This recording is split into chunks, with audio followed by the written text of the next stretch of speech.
안녕하세요. 성경플러스입니다. 오늘은 성탄절 이야기를 통해서 천사들이 목자들에게 가장 먼저 나타난 이유를 알아보겠습니다. 예수님께서 태어나실 당시 목자들은 사회적으로 낮은 계층에 속해 있었던 사람들입니다. 들판에서 밤낮없이 양떼를 돌보며 추위와 위험 속에서 살아야 했던 그들의 삶은 고되고 힘들었을 것입니다. 그러나 하나님께서는 그들에게 천사들을 보내어 메시아의 탄생 소식이라고 하는 가장 기쁜 소식을 제일 먼저 전하게 하신 것입니다. 왜 하나님은 종교 지도자나 권력자들이 아닌 목자들에게 복음을 가장 먼저 전하게 하셨을까요? 오늘은 그 이유와 그 사건이 가지는 신학적 의미를 함께 나누어 보도록 하겠습니다. 첫 번째로 천사들이 목자들에게 가장 먼저 나타난 이유는 하나님의 겸손과 구원 계획을 드러내기 위함입니다. 목자들은 비록 사회적으로 낮은 위치에 있었지만 그들의 삶은 소박하고 단순하였습니다. 그들은 들판에서 밤에도 양떼를 지키며 자신에게 맡겨진 일을 충실히 감당하던 사람들이었습니다. 하나님은 그러한 목자들을 선택하여 가장 기쁜 소식을 그들에게 먼저 전하여 주신 것입니다. 또한 성경에서 목자는 단순히 낮은 신분이 아니라 하나님의 구원 계획 속에서 가장 중요한 상징성을 가지고 있습니다. 다윗은 시편 23편에서 여호와는 나의 목자시니 내게 부족함이 없다고 말씀하고 있습니다. 그가 나를 푸른 풀밭에 누이시며 쉴만한 물가로 인도하신다고 고백하고 있습니다. 하나님은 양떼를 돌보는 목자처럼 우리를 보호하시고 인도하시는 분이시라는 것입니다. 다윗도 양을 돌보는 목동이었습니다. 그가 목자로서의 경험은 이스라엘을 돌보는 왕으로서의 사명을 준비하는 하나의 과정이었던 것 같습니다. 예수님도 요한복음 10장에서 자신을 선한 목자라고 말씀하고 있습니다. 이와 같은 의미에서 하나님의 구원 계획은 세상의 권력과 지혜에 의존하지 않고 오직 겸손하고 소박한 자들을 통해 시작이 되었다는 메시지인 것입니다. 그러므로 오늘날 우리들도 겸손한 마음으로 하나님 앞에서 살아가야 할 필요가 있습니다. 세상의 지위나 조건이 아니라 겸손한 마음으로 하나님께 나아갈 때 하나님께서는 우리를 사용하여 주실 것입니다. 두 번째로 천사가 목자들에게 가장 먼저 나타난 이유는 복음의 보편성을 선포하기 위함입니다. 누가복음 2장 10절에서 천사가 이렇게 말을 합니다. 무서워하지 말라. 보라, 내가 온 백성에게 미칠 큰 기쁨의 좋은 소식을 너희에게 전하노라. 복음은 특정한 사람들만을 위한 것이 아니라 모든 사람을 위한 기쁜 소식이라는 것입니다. 천사들이 목자들에게 나타난 사건은 복음이 높은 자든 낮은 자든 모든 사람들에게 열려 있음을 보여주고 있습니다. 복음은 유대인만 아니라 이방인들에게까지 확장되며 온 세상을 향한 하나님의 구원 계획임을 드러내고 있는 것입니다.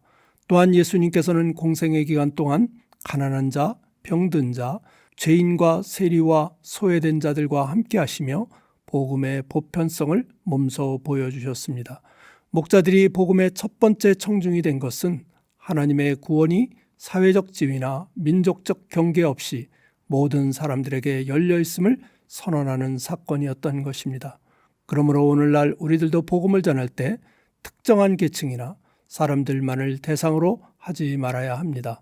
복음은 모든 이에게 열려 있으며 우리는 이 기쁜 소식을 모두와 함께 나누는 삶을 살아가야 할 것입니다. 세 번째로 천사들이 목자들에게 나타난 이유는 구약의 예언을 성취하기 위함입니다. 미가 선지자는 메시아가 베들레헴에서 태어날 것을 예언하였습니다. 미가서 5장 2절 말씀.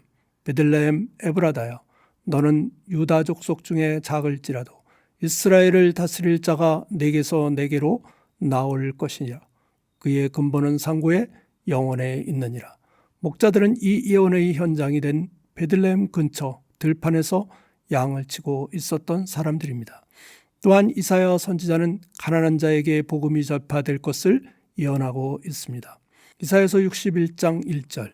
주 여호와의 영이 내게 내리셨으니 이는 여호와께서 내게 기름을 부으사 가난한 자에게 아름다운 소식을 전하게 하려 하심이라. 나를 보내사 마음이 상한 자를 고치며 포로된 자에게 자유를, 갇힌 자에게 노임을 선포하며 라는 말씀이 있습니다. 이와 같은 구약시대의 예언은 베들레헴에 살고 있던 가난하고 힘없는 목자들에 의해서 신실하게 성취가 되었던 것입니다. 그러므로 우리들도 하나님의 약속은 반드시 이루어진다는 믿음을 가져야 합니다. 성경 속의 하나님의 말씀은 지금도 우리의 삶 속에서 이루어지고 있습니다. 그러므로 우리들은 날마다 우리의 삶 속에서 하나님의 섭리를 기대하며 살아가야 할 것입니다.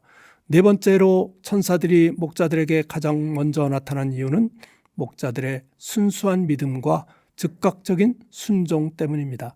목자들은 천사의 말을 듣자 이렇게 말을 합니다. 이제 베들레헴으로 가서 주께서 우리에게 알리신 바 이 이루어진 일을 보자고 말합니다. 그들은 조금도 의심하거나 주저하지 않았습니다. 그들은 단순하고 순수한 믿음으로 즉각적인 행동을 한 것입니다. 목자들의 순종은 하나님의 말씀에 대한 단순하고 순수한 믿음을 보여주고 있습니다. 그리고 목자들은 즉시 달려가 자신들이 천사들에게 들은 이야기를 마리아와 요셉에게 전하여 줍니다. 그리고 그들은 아기 예수님께 경배를 하고 하나님께 영광을 돌리며 찬송하며 돌아갔습니다. 또한 목자들은 밖으로 나가서 아기 예수님에 대하여 자신들이 경험한 모든 것을 다른 사람들에게 전합니다. 이는 복음 전파의 시작점이 되었습니다. 목자들의 증언은 예수님의 탄생이 실제로 이루어진 사건임을 알리는 중요한 역할을 한 것입니다. 오늘날 목자들의 순종은 하나님의 말씀에 대한 우리의 태도를 점검하게 하고 있습니다. 믿음은 머리로만 이해하는 것이 아니라 목자들처럼 하나님의 말씀을 듣고 즉시 순종하는 것임을 깨닫게 합니다. 우리들도 목자들처럼 하나님의 말씀에 순종하며 그 말씀을 실천하고 전하는 성도들이 되어야 할 것입니다. 이제 마지막으로 다섯 번째, 천사들이 목자들에게 가장 먼저 나타난 이유는 예수님의 겸손과 목자들의 소박한 삶이 연결되어 있기 때문입니다. 천사들이 목자들에게 전한 소식의 핵심은 구유에 누워있는 아기였습니다. 구유는 양의 먹이를 담는 초라한 장소입니다. 이 구유는 예수님의 겸손과 낮아짐을 상징하고 있었습니다. 빌립보서 2장에 보면 예수님의 겸손을 이렇게 표현하고 있습니다. 빌립보서 2장 6절, 그는 근본 하나님의 본체시나 하나님과 동등됨을 취할 것으로 여기지 아니하시고 오히려 자기를 비워 종의 형체를 가지사 사람들과 같이 되셨고 사람의 모양으로 나타나사 자기를 낮추시고 죽기까지 복종하셨으니 곧 십자가에 죽으심이라. 예수님은 구유에서 시작을 하여 십자가에서 완성되는 겸손의 삶을 사셨습니다. 구유는 단순히 초라함을 상징하는 것이 아니라 예수님께서 이 땅에서 겸손과 고난의 삶을 시작하신 장소였던 것입니다. 이와 같이 목자들의 소박한 삶은 이러한 예수님의 겸손의 메시지를 강화하는 상징적인 요소가 되고 있습니다. 이와 같이 천사들이 목자들에게 나타난 사건은 오늘날 우리에게 중요한 교훈을 주고 있습니다. 첫 번째로, 하나님은 높은 자가 아니라 겸손하고 순수한 마음을 가진 자들을 사용하시는 분이십니다. 둘째로, 복음은 모든 사람을 위한 기쁜 소식이라는 것입니다. 세 번째로, 성경에 기록된 하나님의 약속은 반드시 이루어진다는 믿음을 갖게 합니다.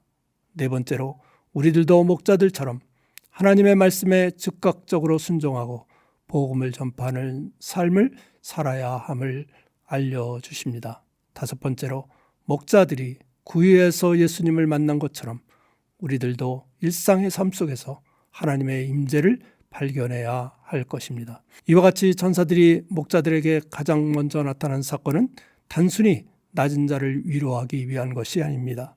그것은 하나님의 구원 계획과 그분의 성품이 묻어 있고 복음의 보편성과 예수님의 겸손을 드러내기 위한 중요한 사건이었던 것입니다. 우리 모두 성탄절을 맞이해서 목자들처럼 겸손한 믿음으로 하나님을 만나고 그분의 말씀에 순종하면서 복음을 나누시기 바랍니다. 그리고 다시 오실 주님을 기다리면서 우리의 일상의 삶 속에서 하나님의 임재를 경험하시는 성탄절이 되시기를 간절히 기도합니다. 아멘.